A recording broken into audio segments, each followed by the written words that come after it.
Hi, families of pre-K kids. I'm very excited because I learned how to flip the video. So now when I show you this book, it's going to be the correct way on the screen.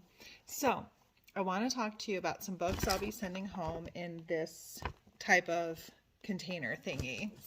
So probably 3 different titles. And this video is just to give you a couple ideas of things to do at home. Say your child already knows letters, sounds, how to put a couple sounds together.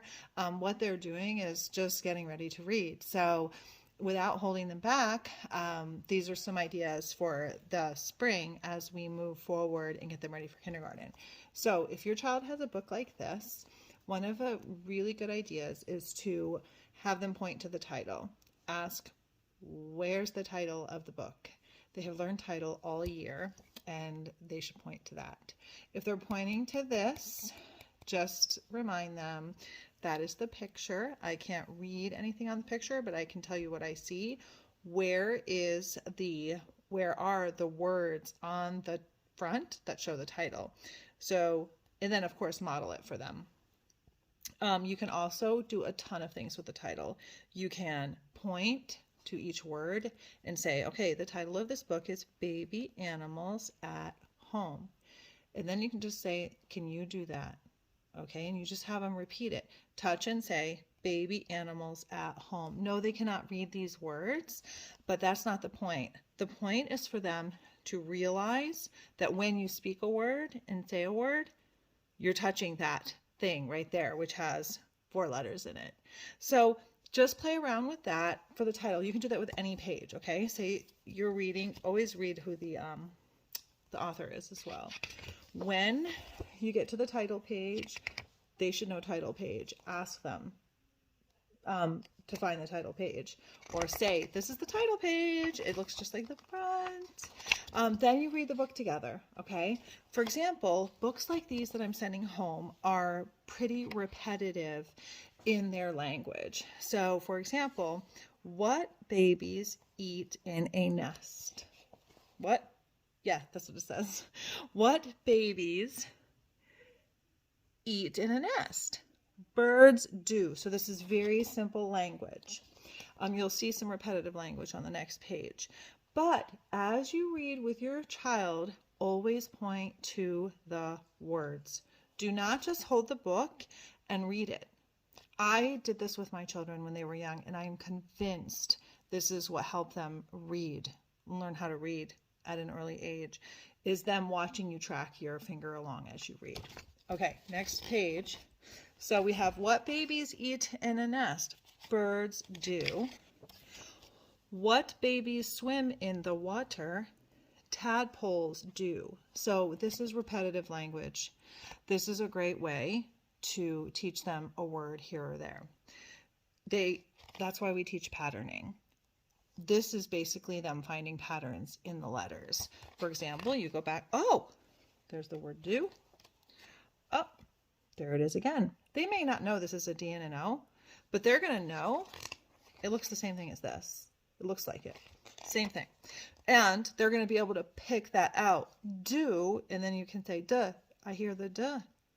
What letter says duh? And they're going to be like, oh, duh, D, dinosaur, because it's up on our, they do it every day in school for the dinosaur. Duh.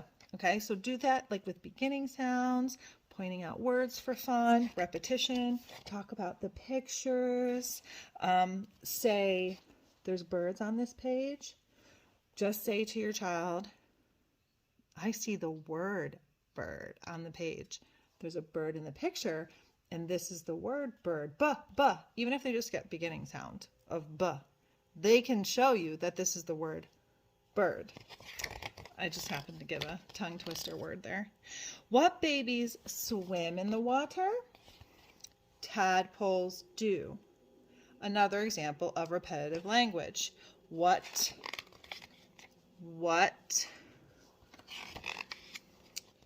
And then we have another repetition. What babies sleep in a cave?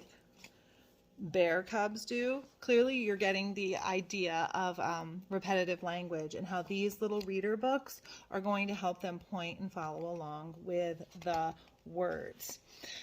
Definitely talk about pictures. Kangaroo. How many kangaroos are on the page? I see 2 mommies and then 2 Joeys, the baby kangaroos. Well, the word kangaroo is right there, and it begins with a k, k sound. And they're going to be like, oh, k, like Kendon, different names of kids in the class that begin with K. Then you relate it to this. Okay, that's another fun little activity. What babies play in the trees? Monkeys do. What babies dig in a burrow? Prairie dogs do. There's do again. So you just want to teach the word do for this book. What babies rest on the beach? Penguins do.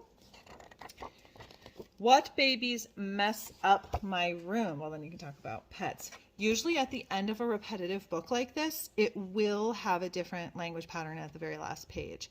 They do that on purpose for like later readers where they can, if they're memorizing the book and doing repetitive, they know this is do. They're going to get to the end and they're not gonna see the word do. You can make a big deal out of that and say, I don't see the word do on this page. How do you know that do is not on this page? Well, then you'd want them to say, I don't see a D. I don't see a do sound. Okay? You can have fun going on picture walks with your child. Don't even read the words. Say they're frustrated or you're kind of just in a hurry. Have them tell you about the pictures. What babies eat in a nest. You can read it to them and then say, what do you see in the picture? Have them tell you what is in the picture, and you can even do beginning sounds that way. At the end, some of these books have ideas at the end. Things to know, things to do with your child. These are really cute little readers that I'll be sending home with some of the kids. Let me know if you don't get any and you do want some. It depends on, I'm judging this by how much kids are ready to start sounding out words. But if your child doesn't know other letters, doesn't know sounds yet, totally fine. You can still go on picture walks. Picture walks, practice turning the pages, practice sliding. They can practice going left to right, sliding their finger along the print. We start reading here. Oh no, what do I do over here? Where do I read? And they can touch that. They can just practice sliding. That's a huge helpful thing for them to do to get ready to read. So those are just some ideas about how to read these little books at home. And I'll be doing some of that in school. We do this all the time. We talk about the title. We talk about the spaces between the words. That's like the last thing. Space. They can put their finger in between the spaces. They can pick out letters that they know. They can relate it to their own lives. That helps a child really start being interested in reading. Say you get to the end and you do have pets, and then you can just have a whole conversation about your pets and what they do in your house. The whole point is to enjoy these stories, help your child to enjoy, hold on to the book, interact with the print, share, talk about the pictures, and begin pointing and seeing that repetitive language so they can start getting more confidence with pointing to the words. So excited to hear how it goes, and let me know if you have any questions. Thanks for watching and happy reading. Bye.